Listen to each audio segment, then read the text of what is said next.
If they do that, the Cougs will be very, very, very, very tough to beat.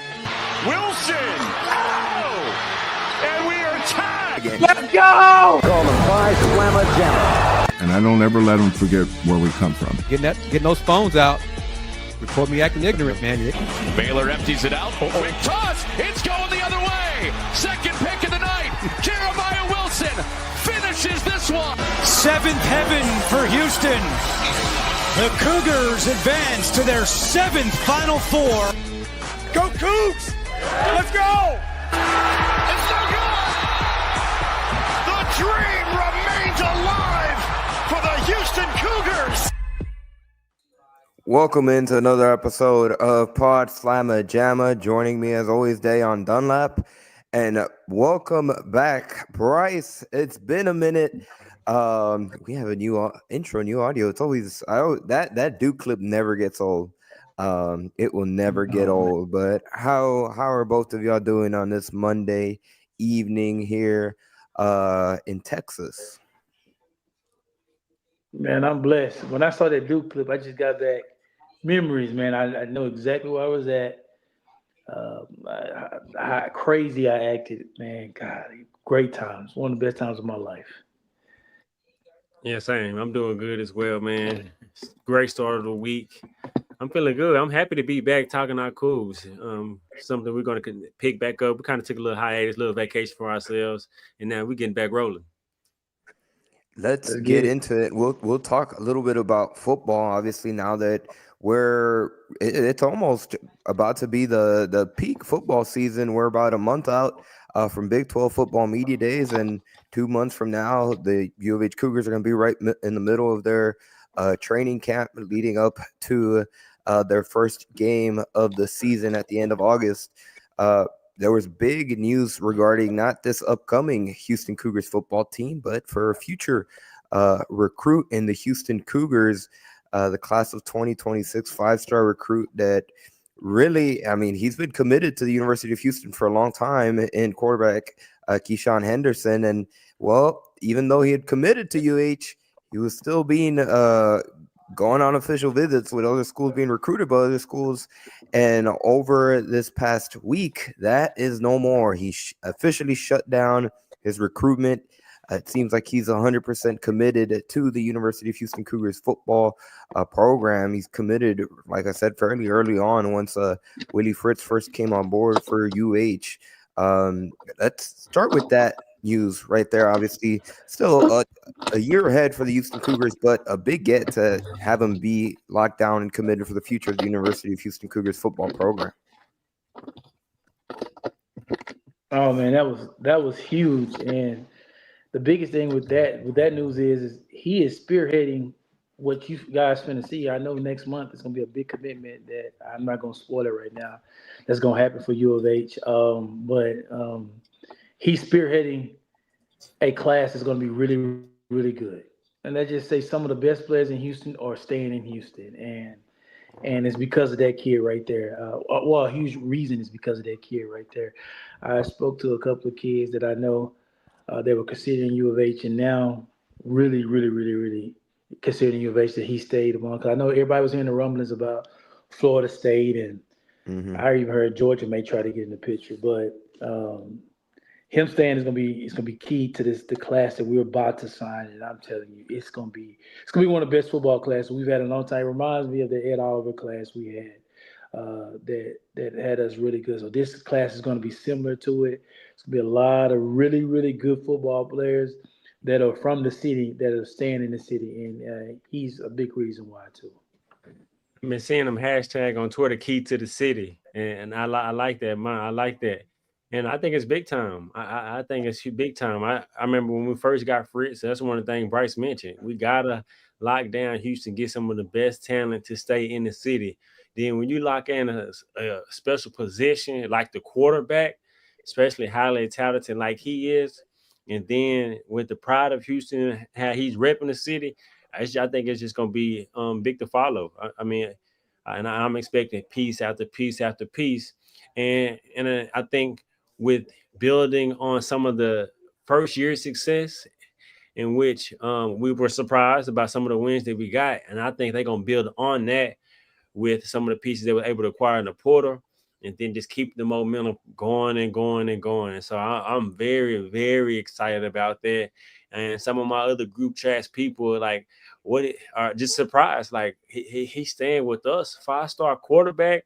And man, this is what we've been waiting on. This is what we've been waiting on. And I think this is going to be the spearhead to where we want our football program to be. Man, absolutely. When I tell you, a lot of the kids, they want to stay. They want to have a reason to stay in the city.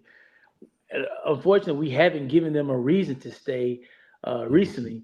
But this kid, I mean, when you get guys like this, they're saying, you know what, this is. I want to be the guy in the city. And I mean, I truly think the basketball success has a lot to do with it too. The kids are saying, okay, I could be a part of turning the football program around and getting a kid like that to spearhead your class.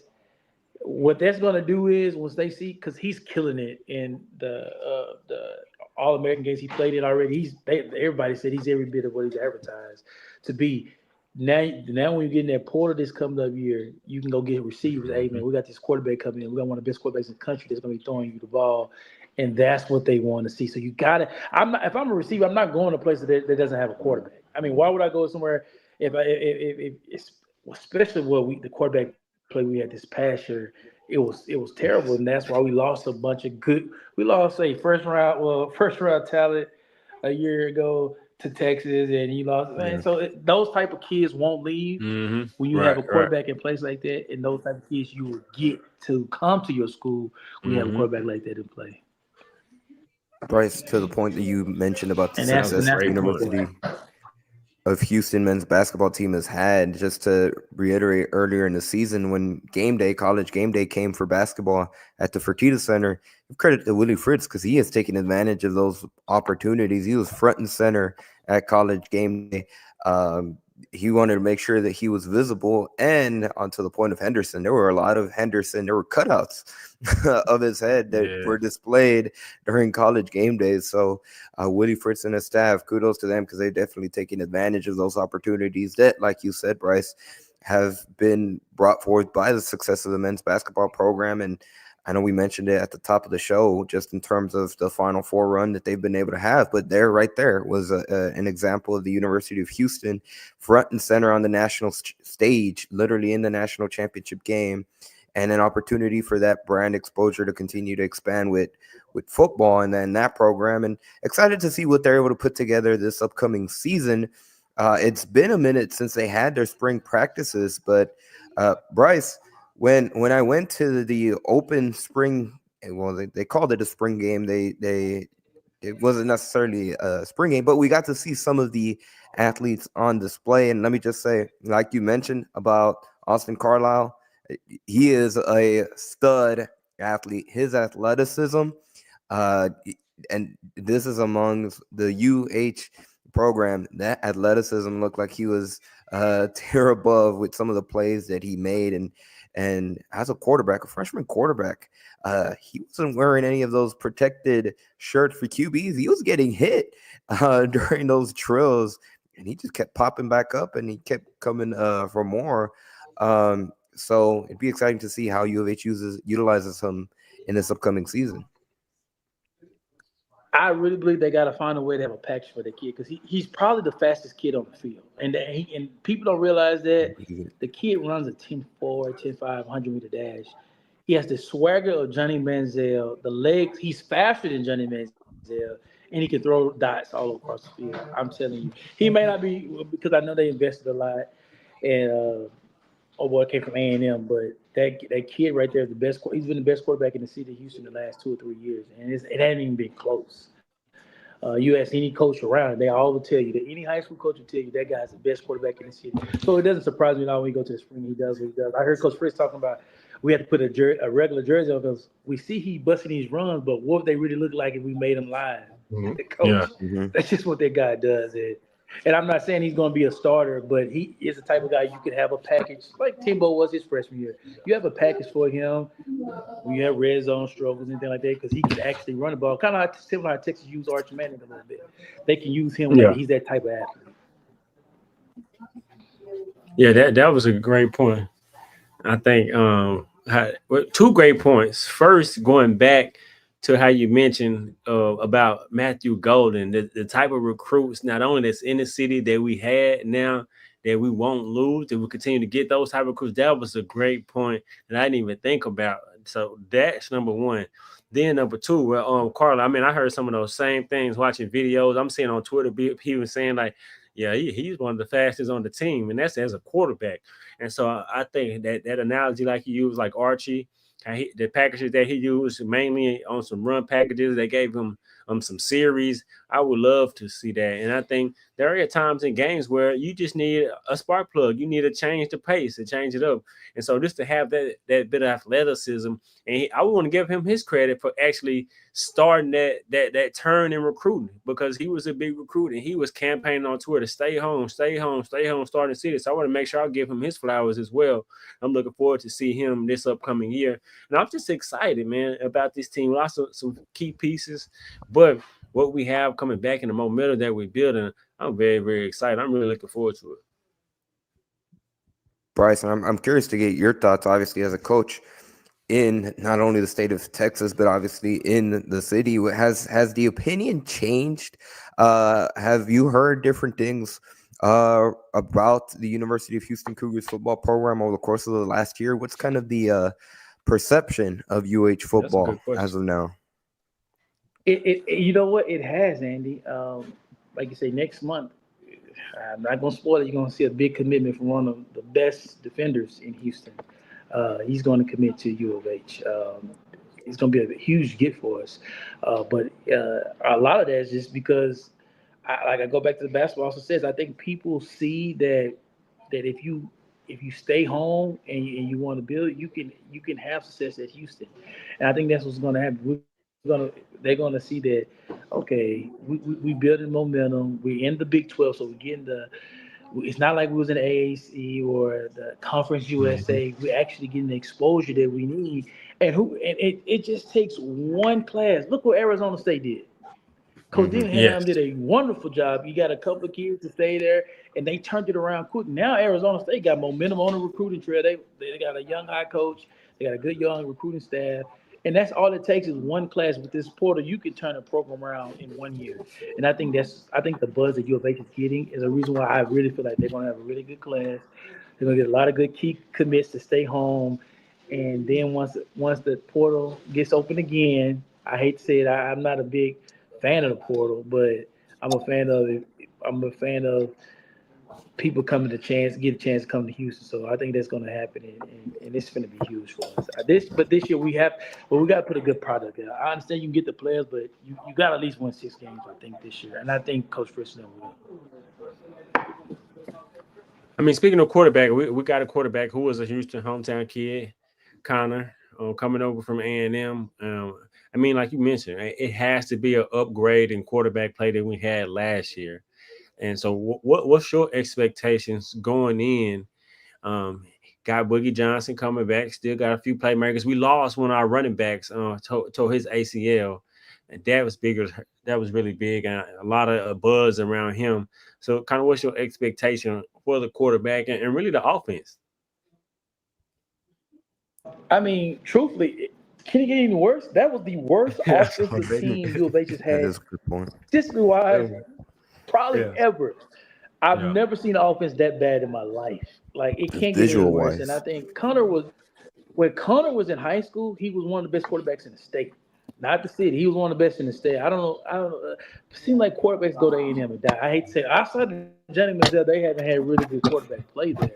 There's been a lot of top quarterbacks like Haynes King from Longview that went there, and he transferred from A&M to Georgia Tech, and he took off. He had a good year. I'm hoping Connor had that same type of success. Yeah, he had a really good year. I'm hoping Connor had that same type of success, that he can leave A&M, come to Houston. It's not as much pressure being a quarterback at U of H than it is being at A&M. So maybe he can it's nowhere to go up. If you can average 21 points a game, that's a great offense compared to last year. I mean, it was games where we couldn't get first down. It was so bad, and I think our offense is going to improve. I think it's always going to improve when you're another year into the scheme. You always going to improve. I remember my first year there at U of H.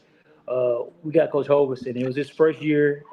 We had a totally different scheme from when Coach Brown was there. We were from throwing the run shoot to the air raid. And our first year we put up numbers, but by the time we got to year 2 and 3 and 4, we was running. I mean, the coaching had to call plays for us. We knew exactly what he was thinking. We knew exactly how he felt. So I believe that it's gonna be good for us, and it's gonna be improvement from last year. Bryce, I'm curious to get your thoughts. Obviously, as a former student athlete at U of H, at the running back position, but how would you utilize June? What did June look like for you and for players on the football team? Obviously, gearing up. What would you utilize it for? Man, this is the most important time of the year. I think when I play, we call this the deposit time. These is when you make those deposits that you're gonna want to try to cash when you in fall. Teams who put in the work, who grind, who put their bodies through, their minds through it, through this grueling June, is what's gonna come out. I mean, I'm never going into our senior year. We worked so hard because we had a disappointing junior year. I mean, we went 5-7. We lost Case the third game of the season, and I remember that was the toughest summer we had, and we put those deposits in, and we ended up paying off for us our senior year. And so we all, as a player and as a staff, the teams who separate themselves, they separate themselves in June. These are the times when it get hot, when you have no school. The only thing you have is to get better, and the teams who take advantage of that, who do the extra 707, do the extra lifting, who do the extra running, who put their bodies and mind through it now, are the teams you're going to see in November, December, who's fresh, who's ready to go, and those are the teams that take over. So this is the most important time of the year is June, and this is where champions are made, conference champions are made, and as a player, it's hard, it's tough. These are the times you throw up. These are the moments you fall out on the track, you fall out in the weight room, but it's about putting your deposits in right now, and it's a key part of the whole season is right now in June. More than anything, it's June right now. It's when your team come together. It's when you build the foundation of what's going to happen for the year. And the teams who have the leadership, who push themselves, those are going to be the teams you see who will win games late in October and November. How important is leadership around this time? Is this where your leaders kind of really make their hay and kind of really stick out and lead by example? It's the most important time because these are the time your coaches can't be on the field with you. The coaches can't. These are the time where Case used to lead our own 7-on-7. Like he was text us, "Hey man, we doing 7-on-7 today." Coaches can't be out there, but we still gonna do it.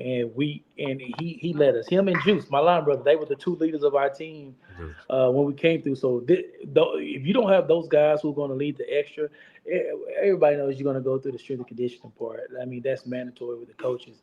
But what do you do after that? And after the strength and conditioning, it was mandatory. Case had us back up there at 5:00 doing 7-on-7.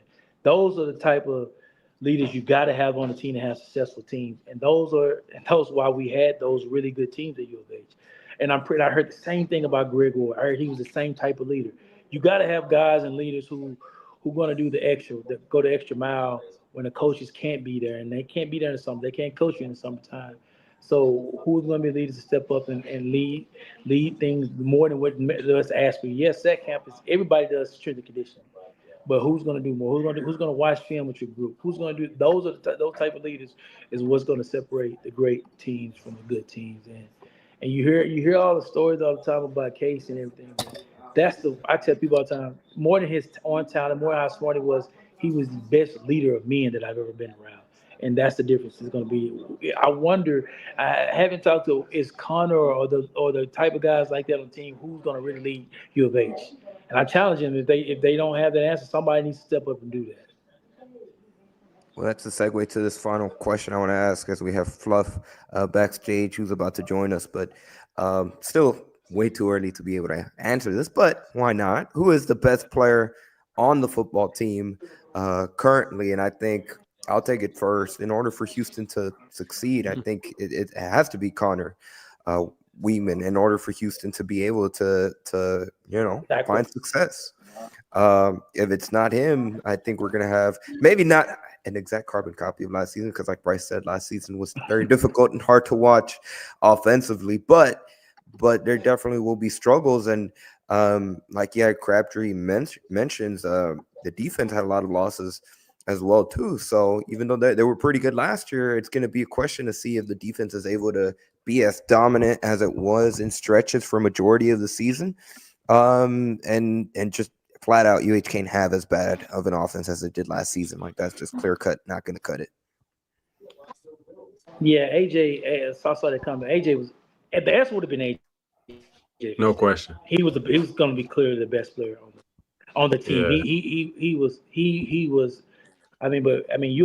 loved his time at U of H. Talk to him. He loved his time at U of H. We just couldn't afford AJ. It's just that simple. Yeah. The money that he got for LSU is ridiculous. So it's nothing. I mean, that has to do with a lot. The NAL just made it.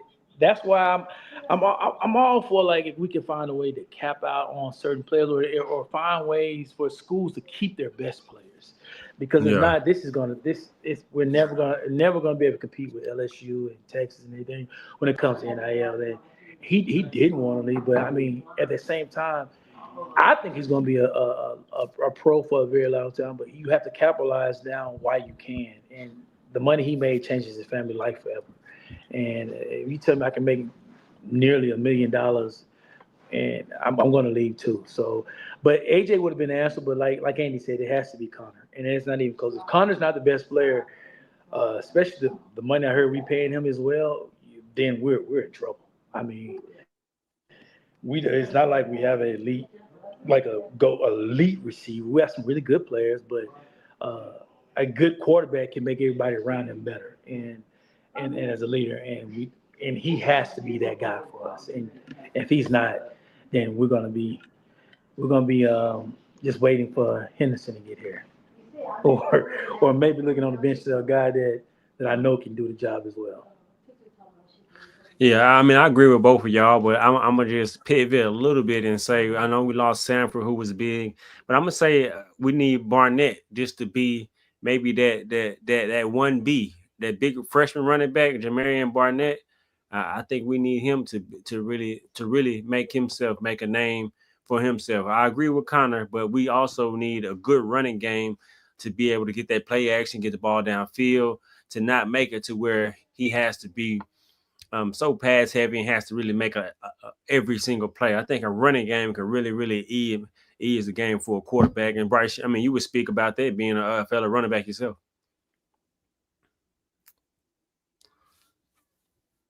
With that being said, let's go ahead. Go ahead. Go ahead, Bryce. I was absolutely. I endured that Dayon my junior year. I rushed for nearly 1,000 yards, but it was the toughest nearly 1,000 yards I ever did my junior year when Case went down. I mean, instead of seeing 5-man boxes, I saw 7 to 8-man boxes all the time. And as a running back, that's tough. The best thing about me when I played is I had a lot of space because we had so many dynamic receivers. And also you had the game plan trying to stop Case's arm. So I was able to feast off of that. And when you don't have a good quarterback. Oh, he cut off. Oh, he right back. Let's see if we can get him on. Looks like Bryce is experiencing technical difficulties, but on that note, let's perfect opportunity to welcome in the 4th member of today's show, Fluff. How are you doing? What's up, my guys? What's going on? Much. What do you? I'm curious. Is that Michael Jordan? Where are you watching in the back? Yeah, that's Fluff. Michael Jordan in the back. Come on, man. You were watching Bulls? What else would be highlights? on in the back? It's Michael Jordan, man. Come on, man. You know what I mean? There go. What's up, Bryce? How you doing? Man, I'm good, big dog. You good? I'm good. I can't complain, man. You know. Hey, y'all was at UH at the same time. Y'all crossed paths, right? That's good, brother. That's Yes, good. sir. Good meeting, man. Yes, sir. Yes, sir. Yeah. We was at UH. We was at UH when it was different. You know what I'm saying? We was at UH when they still had the Chili's at the bottom. You hear me? Yeah. I think how his long ago connection. they got rid of the Chili's? He said he in East Texas. His connection. Hold on, we're gonna add it back. What you say? I'm sorry. It went in and out. What you say? I said we was at U of H when they had the Chili's at the bottom. Hey man, yeah man. Yeah, man. Yeah, man. Back then, man. They don't even there yet, man. It was. Man, I got a question for you. It was a time, man. I got a question for you, and I know both guys, and I don't want no smoke with neither one of them. But I got a question for Bryce. As soon as I seen him on there, I said I got a question for him off the muscle. Okay? So this gonna be the one now. Who you got? Who you got? You already know what's coming. You already know what's coming. Who you got? You got Case Keenum or you got Kevin Cobb? I don't want. Who you got? Who you got? That's an easy one for Bryce. It's very easy. It's super easy like that. Case is the greatest. Case is the greatest player to ever wear a U of H Cougars uniform. Okay, now listen. The greatest. I agree with that. But when I say who Offensively, you got, but even in front of Ed. Huh? Ed Oliver. Ed is the most talented. All right, I got you. But what Case accomplished, do you realize Case? No, I'm with you. He was this close to being in New York for the Heisman ceremony. That's how good Case was. You know why I'm so messed up? Dog. You know why I'm so messed up? My bad. He threw for 5,000 yards every year. My bad. I was so messed up because when Kevin Cobb came through and did his thing right quick, I was shocked that he went. I was so shocked that he went that high. Okay. You know what I'm saying? So that's why I'm a little blurred. Hear me out, because I was there. I'm a little blurred on what they both accomplished there is super different. Because as far as NFL, they picked Kevin Cobb. Like, Kevin Cobb was like, where did he go? Did he go first round? Second round. Second round? He went second round. It was early though, right? Second round. Yeah, he went second round to Philly. Yeah, my dad. My bad, bro. My bad. Yep. I listen. We getting old, bro. I made a mistake. I made a mistake. You know what I'm saying? No, Kevin physically was more talented than Case. This is what I'm saying. Like Kevin had like the look and the drop back. Yeah, that's why I was kind of like. He's like Kevin was like, I dropped back. He had a better arm. Yeah. I step this way. I throw it the correct way every time. You know what I mean? But Case was grimy. Case was like Gary Payton, man. You know what I'm saying? He going to get it. No doubt. Good times. Case was like Steve Nash. He just distributed to everybody. That dude was amazing, man. It was amazing. 100%. The greatest. 100%.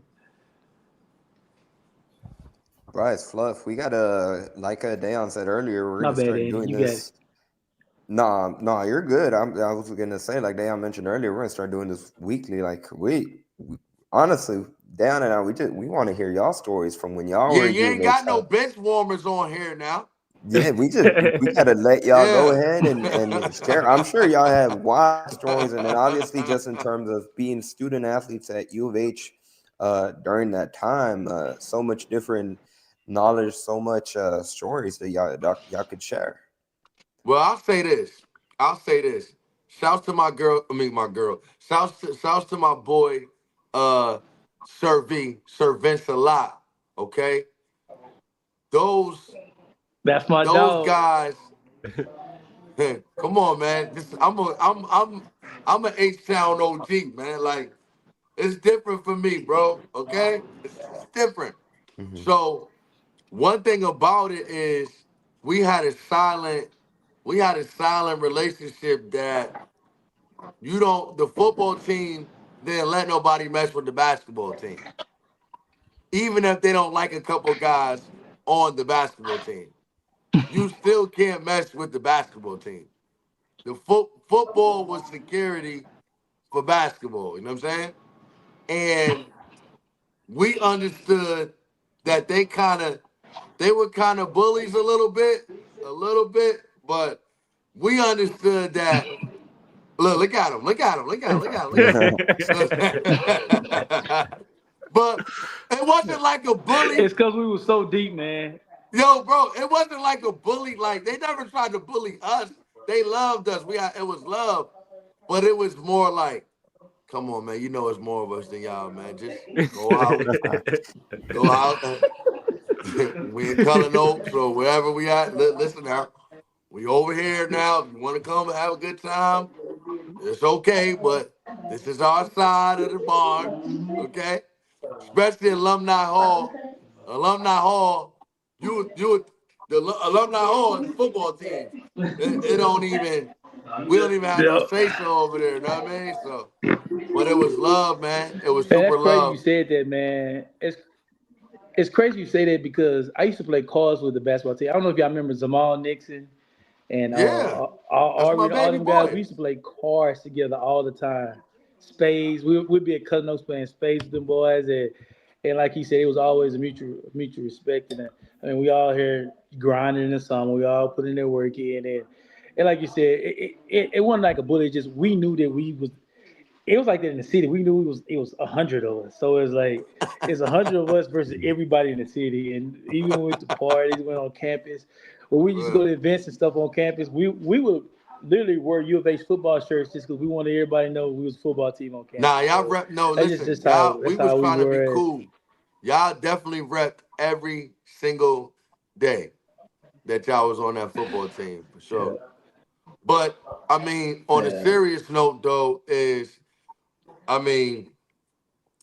all summer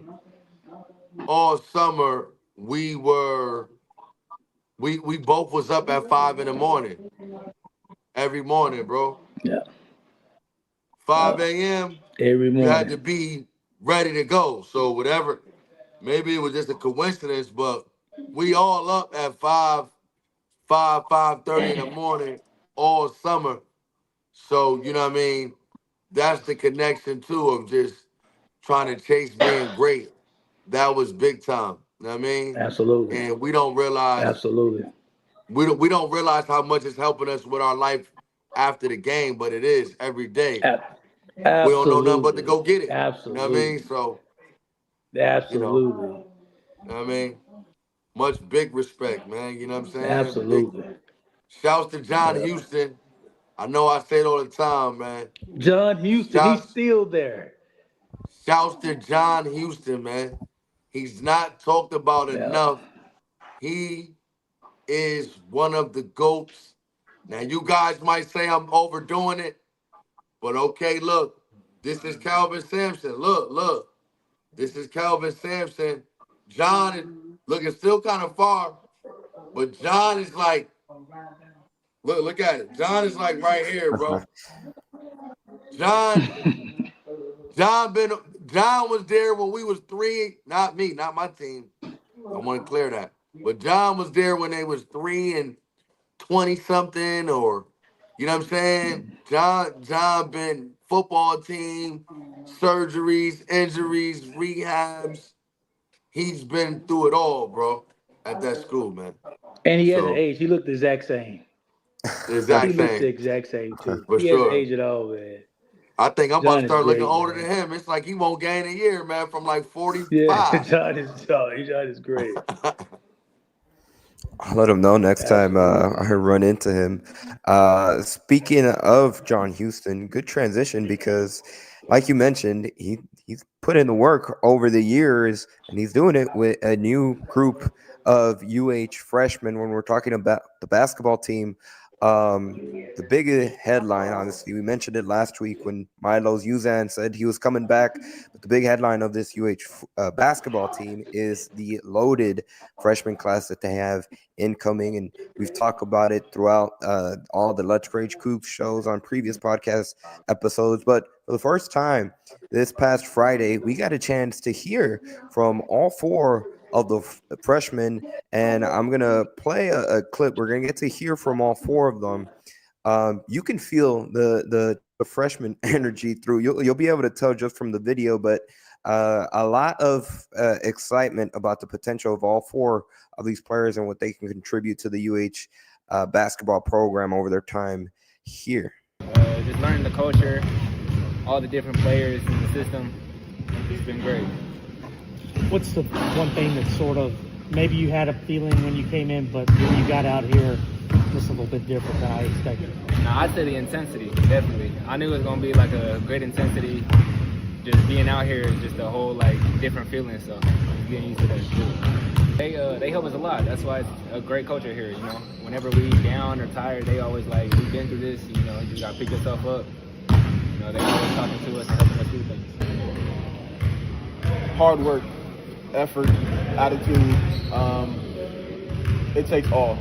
It's not 100%, but it's 120. It's the 115. It's the extra that you put in, the extra that you do.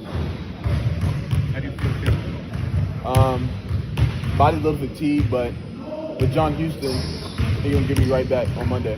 Watch how Milos was playing. He had like a 4-to-1 assist to turnover. So I think, you know, trying to like know when I can pass, when I can't really do it, and I think, you know, it's kind of switching it up too. I think early on when we were playing, I was being a little like just over passive, so we started keying in on that.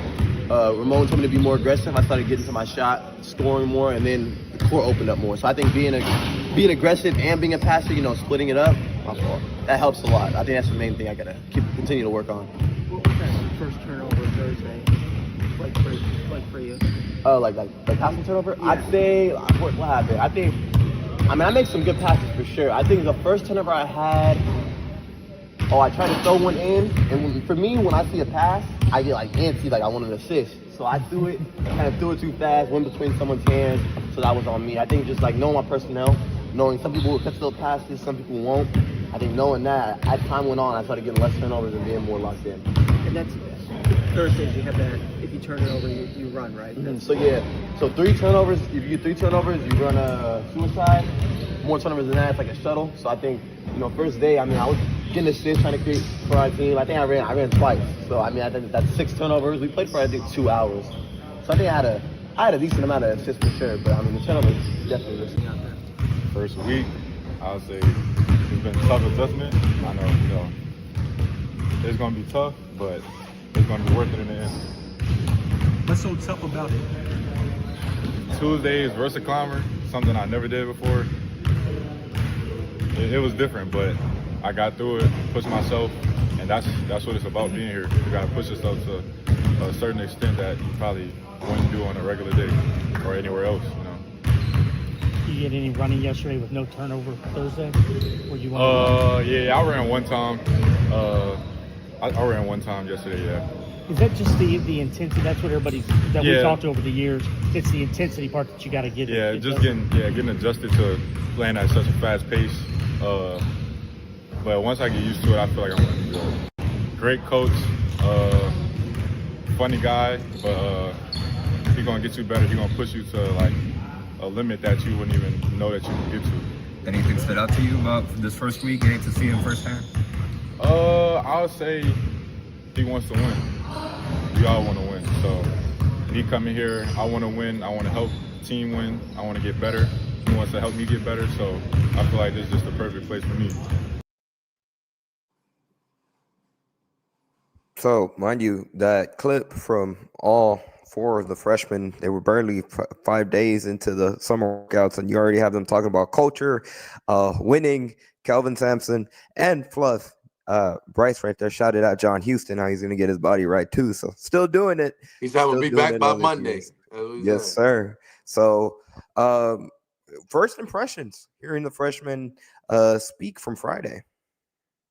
Well, for me, man, I want to ask y'all a question. Who was the most confident freshman that y'all seen get interviewed right there? Oh, that was Kingston by far. Kingston Fleming. Kingston. Mm-hmm. Right, bro? Kingston, no question. Bro, I'm telling y'all, he's there like, listen, I'm a freshman, but I'm here to play, bro. Because I seen the part when he said, because I made some good passes for sure. So, like, I'm excited to see, I know the other guys are talking. I know Scenic is like our big time guy, but I'm excited to see what the rotation is going to look like. You know what I mean? As far as, where everybody's going to be placed at in the lineup.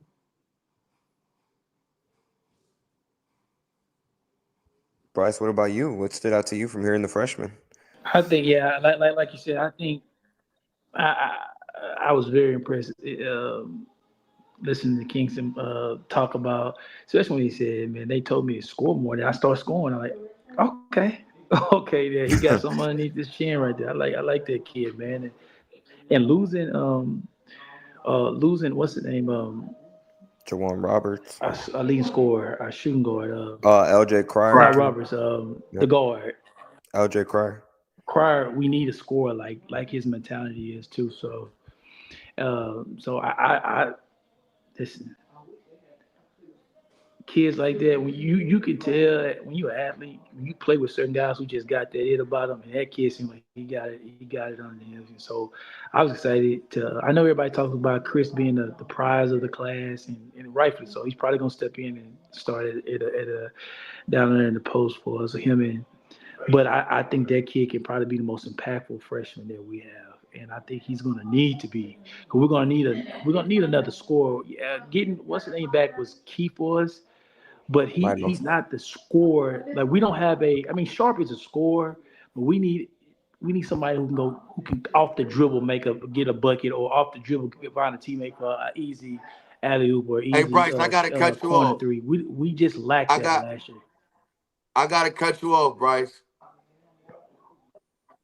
I want to apologize to you. And this is what I want to apologize to you about. What's that? Is I got to get back into UH football, because the way you talking like that, you locked in, bro. You know what I'm saying? You locked in. Like, you know what I'm saying? The way you talk about the team, you watching the games, bro. You know what I'm saying? So I want to let you know that this year I'm going to make a conscious effort. I'm going to lock into my alma mater football team and get right. You just made me feel crazy. Like, you really locked into what we doing. I got to lock into what y'all doing, man. For sure.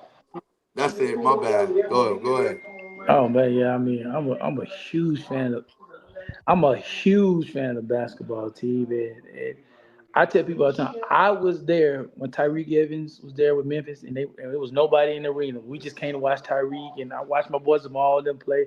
I stayed locked in with them boys even then.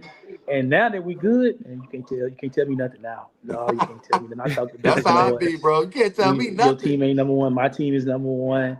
And you can't tell me nothing. And I'm on your head. And I went to a small town school, so we had to play all three sports. And I coached basketball too on the side as well. So it's like I'm aware of like what we need and what and I feel like Coach Sampson, man, what makes him so great. I'm critical to him. I think sometimes offensively, schematic-wise, we don't run enough action to get better shots. We depend too much on our one-on-one, get the ball, like last year, get the ball to Roberts on the corner and try to make it. I hated that type of offense. I think now he got ball handlers. Kingston's one of those playmakers that you can get the ball to now. Now he can get guys open along with with Ask the Sharp crew. is, he's sharp and short. I mean, his decision making down the stretch against the championship game, I would never understand why he made some of the plays he made. Now you could take the ball out of his hands and just have him do what he do best, shoot the ball. Have him Catch and come off the shoot. screens, different things like that. So I think Kingston helps him out in that way. And catch and shoot, man. Don't put. I never questioned the GOAT. I never understood why he put the ball in his hands and had him be a playmaker. And that's just not what he does. And he folded in those situations. But I love Sharp, and I don't fault him for that. He's just uncomfortable, and that's just not a situation. I think they're going to learn from that, too. So we'll be better next year. Fluff. Go ahead, Fluff. Yo, this is unbelievable. This is unbelievable. Bro, you sound like me, son. Like, you saying everything I've been saying, bro. I'm telling him that Kingston Fleming is the one, son. Have I not been saying that? Mm-hmm. You have, bro. You have. He needs to be in the starting lineup. I think he's going to make it easy on everybody. Soon. 5 games, coach. Just give him 5 games. I know you got to probably do 5-6 game bid, man. We need him in there. But honestly though, man, is this year is gonna be, if we're gonna be at our best, we're gonna have to play a deep game, meaning that we're gonna have to play those 8 to 10 guys who are super talented. We can't hold on to nothing. You know what I'm saying? And pick up the pace, yes. Yeah, man. Yo. Yes. Yeah, throw the Coogs on. Absolutely. I think you're going to play 8 to 9 and change up the pace a little bit. I think you got enough players now. You can play that deep. You can be that deep. And if Mercy come along like we think he's going to come along, that's just another guard you can throw out there. I absolutely agree. We have to speed it up a little bit. We got to play 10 deep this year, bro. We got to play. And if you watch Chris film, he's the type of big though. He's skilled, so you don't have to worry. You ain't got to slow the game down, post up with him. No, you run pick and pop, pick and roll action with him. Keep the flow going. It'll make our offense so much better. And we did a good job on Florida defensively, but I thought they scored too easy, scored too well. And then they had back my mind, we ain't gonna beat this team because Walter at the time, he was unstoppable. He had that Kimball type run. I was like, man, they scored too many points, and we didn't. And we didn't pick up the pace when we had that free-flow offense. Now with these cats we got, man, this is probably gonna be one of the. They said this last year, the deepest team, but I think this is probably just as deep because we got to play guards that can make plays off the dribble. And you're right, Crab. And we have to play it like this too. Is we got to go on production this year. Like, yo, bro, listen, tonight ain't your night, bro. We had to go with somebody else. I think Coach Sampson do a great job of preaching the program is bigger than the name on your back. So I think they're going to buy in on that part. And like, if it's your night, go ahead and eat. Go ahead and cook. I think he do a great job of doing that part. But like y'all saying, he got to play at least 10 deep.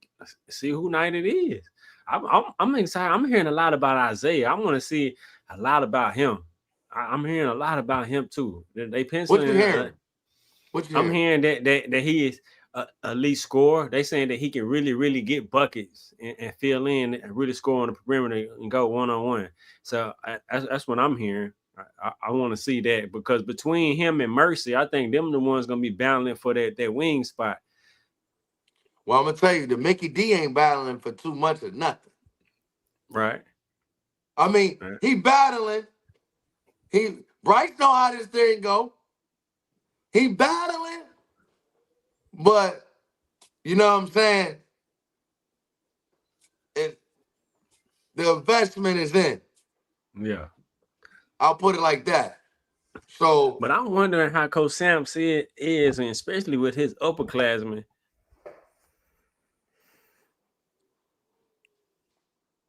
Oh, the Dayon freeze up. Think about it frozen up. But real quickly to add on to your point, Fluff, about Houston, and we talking about the offensive potential. JoJo Tugler, we know about him, his wingspan, what he brings to the table defensively. I mean, damn, he was a Big 12 Defensive Player of the Year last year. Pair him with Chris Enack, who talked about how he also has a 7'5" wingspan. Those two doing the monster trap on opposing teams. It's crazy. Good Lord. There are going to be a lot of times where Houston's opponents don't score 40 points. I'm calling it right now. Wow. Trying to get passes above those two, they're going to have a lot of teams in hell over the course of the entire season. I think we cutting the nets down this year, man. I think so too. But look, I wanted this with Coach Sampson, how he is with his upperclassmen. We know he gonna pencil in Emmanuel as a starter. But if them young guns outplay him, will he give that spot up? No, he's gonna start all year. I believe that. But I think on a game-to-game basis, if he don't have it going, now he got somebody behind him to where you sit down. But I agree, he gonna start all year. I agree. He might sit on, but Sharp been a part of the culture. He's everything Coach Sampson wanted. He stayed. He didn't get in trouble. And he sit down on defense. And I think a lot of that, sometimes you got to reward players for that. Because you got to think about it. I think Harwell, like you said, I think Harwell may be better than Sharp. I think long term. Well, if all goes well, Harwell might be 1 and done, 2 and done. Well, you know what I mean? CNAC definitely 1 and done. But you know what though? I think what happened with Sharp at the end. Oh, CNAC, he's a top 10 pick. He's a top 10 pick. I'm pretty curious to see how Sharp responds to what happened towards the end of that championship game. Because I know if as a competitor, it's not his fault. I felt like that's the one time I felt like Coach Sampson put him in a bad situation. But I think he's going to use that to come back, and it wouldn't surprise me. I'm calling it if Sharp is Big 12's Player of the Year.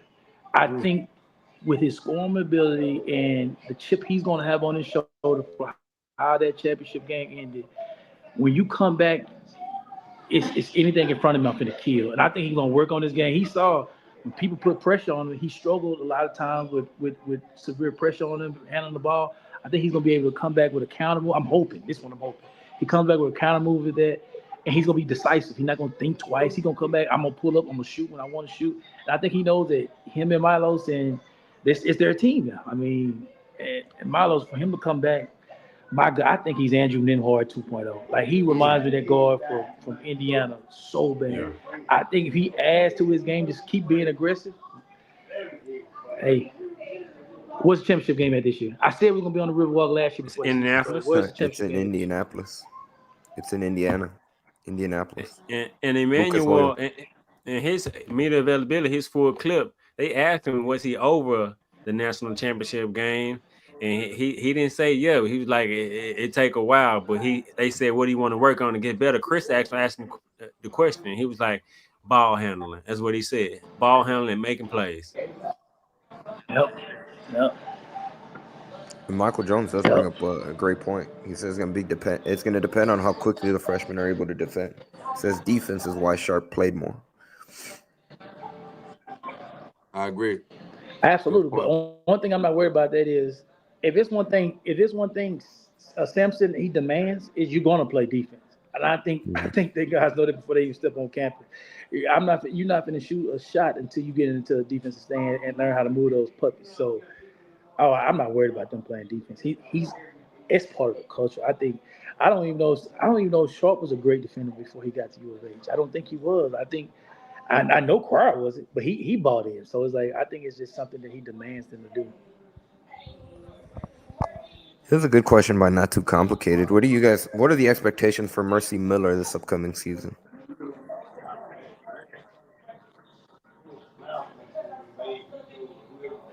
It's a little bit of a tough Truthfully, one. I mean, I like Mercy. I hope Mercy pans. I really believe I like Mercy's game. I think Mercy has an issue of the program being so successful. Now you're getting elite one and done guys coming in now, and And what's the name? Hardwell could be a one and done guy. And he got Sharp, and we got Milo's there. So I really feel like if he worked, it's depending on how he worked this summer. If he works, he'll find ways to get minutes and be a good role player. But I don't expect him to be more than doing his good role, which is you need good role players. But it just depends on what the work he put in. Right now, I hope he don't let them freshmen pass him up. But those happen when you get elite top 50 guys like that coming to your program. Yeah, I'm with you on that, Bryce. I think he gonna have. I mean, like Coach Sampson did last year, he gonna give him an opportunity to earn it because him and Malik was competing for those minutes, and Malik actually earned it. So I think he gonna be in the rotation. It depends on how he plays, how he practices, completes against them at practice. He can earn those minutes. He just gotta put the work in and just get better. I mean, everybody was talking about his upside and his ability to score the basketball. So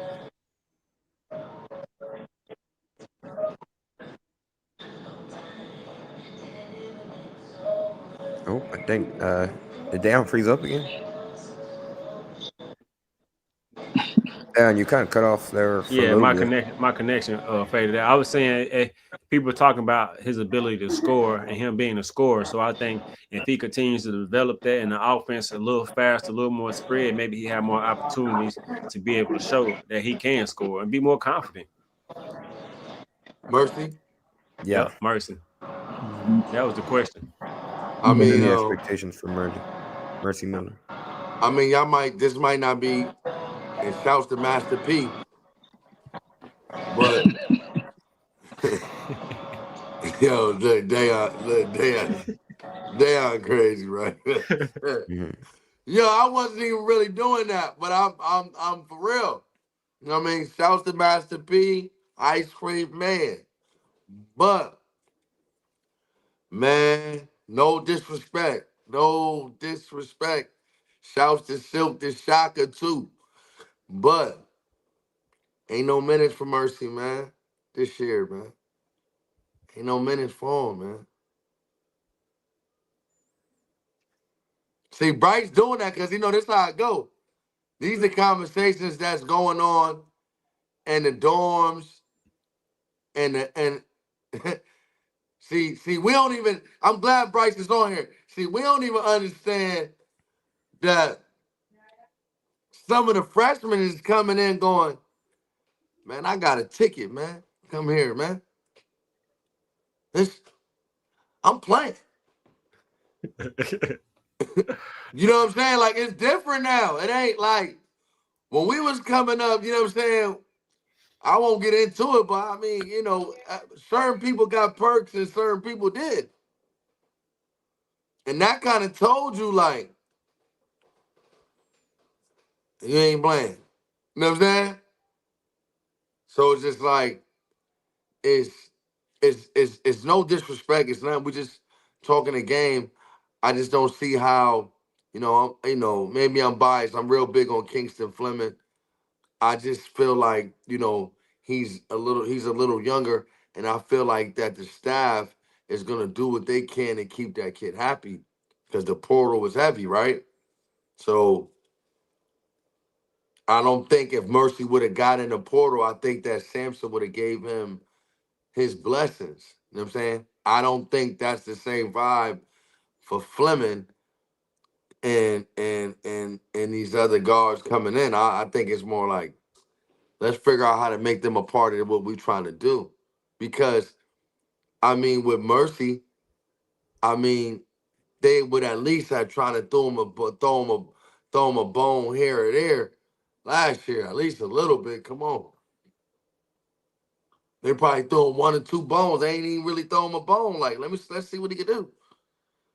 Because they thinking about next year. It's almost like they was planning for the future last year. I know how this thing go. Bryce know how it go. Running back coming in next year. I'm gonna put it, the fullback, running back might be okay this year. Man, they might play the guy that's really the third string running back last year. No disrespect, a la Terrence Arsenault. Right?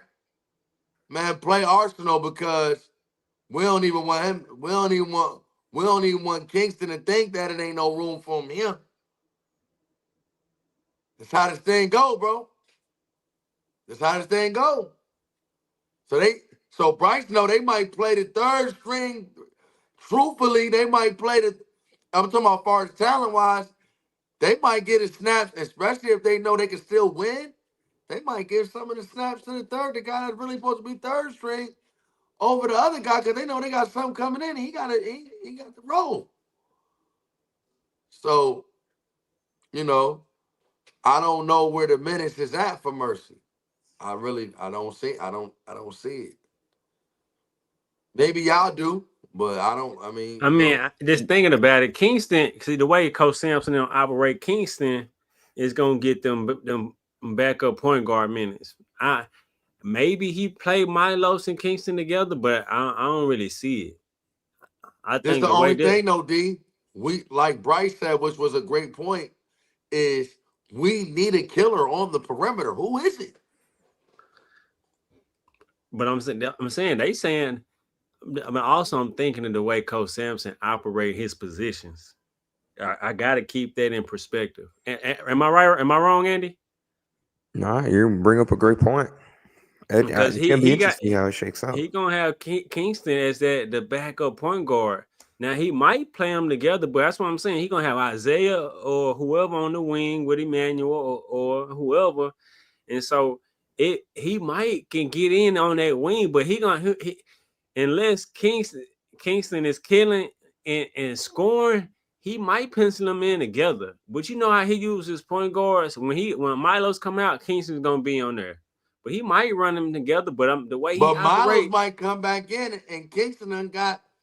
You see how confident he is. He done got 3 buckets. I'm with you. He done got 3. He done put him in the back to give Milos a breather, and he done went in there and hit a 3 and got a dunk. He like, man, go get Manuel. There's gonna be somebody that's the odd man out of those 3. Yeah. And Michael Jones and a few of our commenters on YouTube bring up a great point too. We haven't even mentioned Chase McCarty, who redshirted this past year, and there is a lot of noise and praise about how good of a 3-point shooter he is. So that's another player. Hey, Mike Jones, no disrespect. They're shooting in the dark, and they're shooting with the lights on. We don't know if he shoots with the lights on. We got to see first. Them lights different, Andy, like meaning that I know they probably like, yo, he hit 39 in a row in practice, or, oh, he hit 60 in a row, and I won't bring up nobody's name, but, we had a few guys like that when I was at school at U of H, at University of Houston. Them lights get different. So we don't really know. Dayon, Apollo Luxius really likes the logo that you have in the background for your backdrop.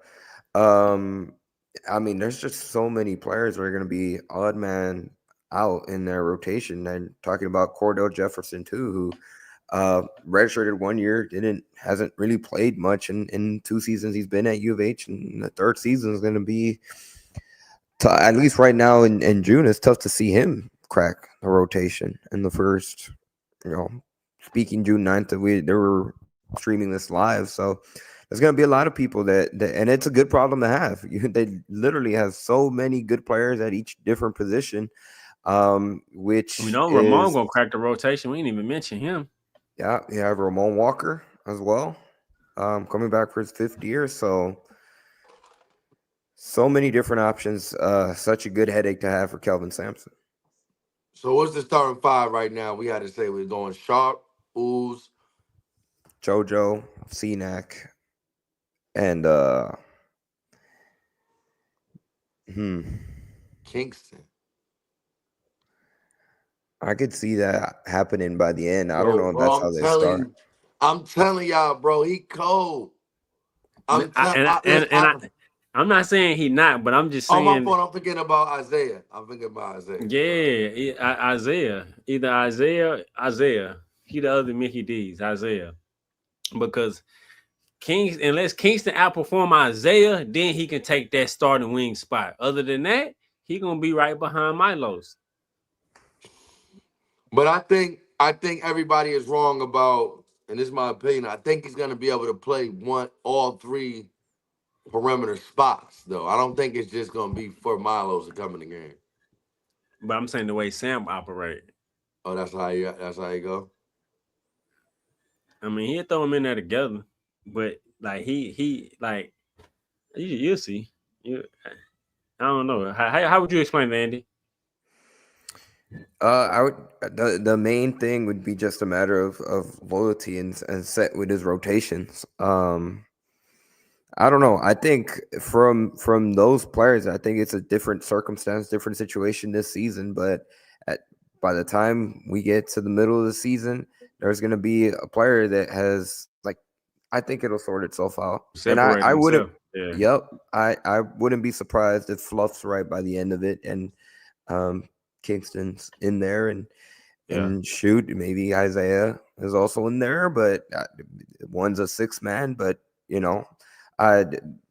when Kevin McHale, I should say, was the head coach for the Rockets, one thing that I heard him say one time was, it's not about who starts the game, it's about who finishes. And I think a lot of games at the end, we might have that rotation where Kingston and Milos are on the floor together, and depending on the game goes, maybe Isaiah's also on there with them. And I think Chris Senack and JoJo Tugler are gonna, barring anything health-wise, I think those two are locked in the front court. So we'll see. We'll see how it sorts itself out. No doubt. This is a great point too. Who backs up Senack and Tugler? Like Khalifa, who obviously transferred over. I think you'd expect him to get play a pivotal role in backing up both of those. But shoot, we haven't seen much from McFarland so far. Obviously, he suffered that injury last season. But Ramon showed that he can play some for. But also with McCarty, I think what they say, he's 6'6", 6'8". He can be a stretch 4. And I mean, was considered a stretch 4, but 6'6" taller, kind of like what Terrence did. Terrence was he played that quote unquote power 4 spot was really just 4 out with one in. Yeah. Yeah. A lot of good problems to have. We'll wrap it up with this question, and I mean we kind of touched on it. I think we know Fluff's answer. Which freshman has the biggest impact for Houston this season? I think actually I'm going to surprise you guys. I think Senack has the biggest impact because him being a big man that's versatile and able to step out and actually switch on pick and rolls and, really, hedge and, use his 7'5" wingspan, block shots, score in the paint, take the bigs outside the paint. I think Chris is going to have, a big impact on, just both ends of the floor.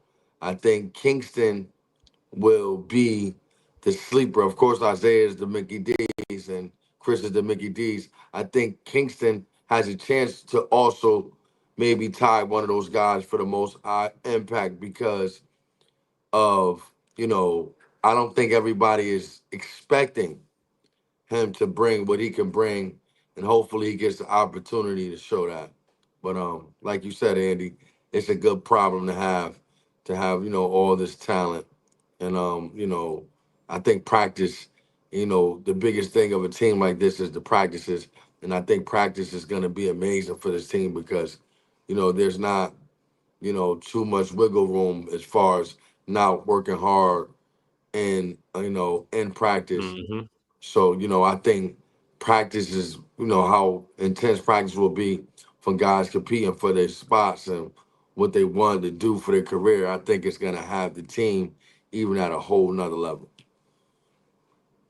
Agree. I think Senack has the biggest impact, but like you said, practice is really going to help build everything even more because you got to earn and you got to really, really come with it. Yeah. Yeah, I agree. So do I. I think CNAC and just the intangibles that he brings will have the biggest impact out of the freshmen for this upcoming season. Last question: does the front court depth worry you guys at all? I'll answer for no.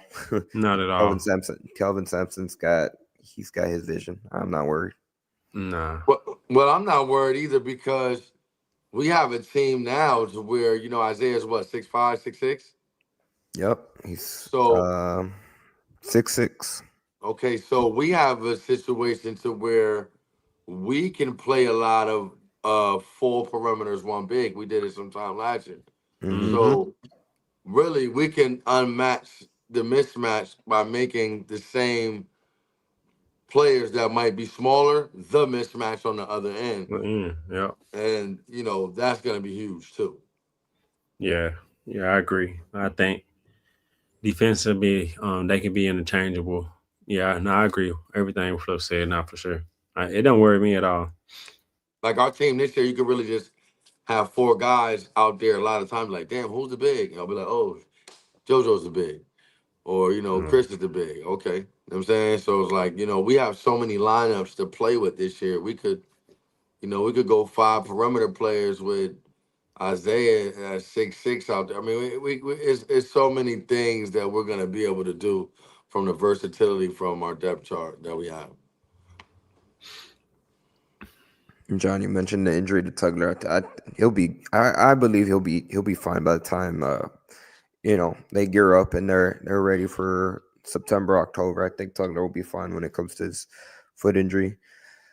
But we shall see. Only time we'll see is barely June 9th. Today was their first day of the second week of the summer session, so they got a long way to go before they start in November. When we're talking about November, Fluff, I don't know if you've heard this, but Houston, Arkansas, Chris Gardner told us this the last time we did a show off air. They're gonna match up in December at some point. It was reported today from the Houston Chronicle, December 20th at Barclays Center. We'll see if that ends up being the venue in the date. But Houston, Arkansas, they will meet in non-conference. Houston, Florida State will meet at Toyota Center in non-conference. So those are two opponents that Houston will see early on in the season before they get into Big 12 play. So just worth noting right there. I'll be at the Barclays Center to check out my Coogs. Yes, sir. That's going to be a crazy matchup whenever it indeed does happen. Yeah. That being said, that's going to do it for this edition of Let's Reach, or Potsdam Majama, Let's Reach Coogs, the podcast here. It was great with, Fluff, when you and Bryce had that interaction and y'all were just talking, and it really felt like you guys were reminiscent about your time at U of H. Like, that was just awesome. That was genuinely awesome to see, and we got to get you on together more at the same time. Like, y'all just instantly clicked. Y'all. Yeah, because we was part of the rebuild. Sometimes when you're part of the rebuild, and you no matter what success either team has, we're both there trying to make something great, make the school great, make ourselves great. So that's just a forever connection. You know what I mean? As far as the football team and the basketball team, that's always going to be love. Yep. We'd love to get to hear more stories. I appreciate Fluff joining us. It's about to be 11 o'clock on the East Coast, so appreciate, as always, taking the time out of your night to join us here. I'll toss it over to you. Where can people find you? Let me put you on the full screen and get your full socials out there. But here's your chance, Fluff. Where can people find you? Yo, so you can find us on Rob McKiver is my personal page. Elm City Elite is the organization page. We are traveling around the country to try to get these young boys and girls the exposure that they need, and just a ongoing journey, man, to try to make the next things happen. The next kids have the opportunity that the kids that we are even talking about on our teams have. And shouts to the podcast. It's been great. When the season comes, it's going to be even greater. Subscribe, to the channel. Subscribe to the pages. And continue to show your ongoing support. We appreciate it. Man, can't say enough. Thank Fluff and Bryce for hopping on. Like Andy said, it was just gold. We just let y'all cook. And we definitely appreciate y'all for being part. And we're getting Pod Slammer Jammer back running. So if you're looking to join us for sponsors, please contact us and email us. We'd love to have you on. We're a growing brand and continue to grow. And this is another edition, part of our Let's Race Coogs, which actually kind of spearheaded. We started with Pod Slammer Jammer. And so this is the root to what we do, and we're going to continue to build from that. So email us right there, letsracecoogs@gmail.com if you would love to be a sponsor. And of course, you can't end any episode without saying go Coogs.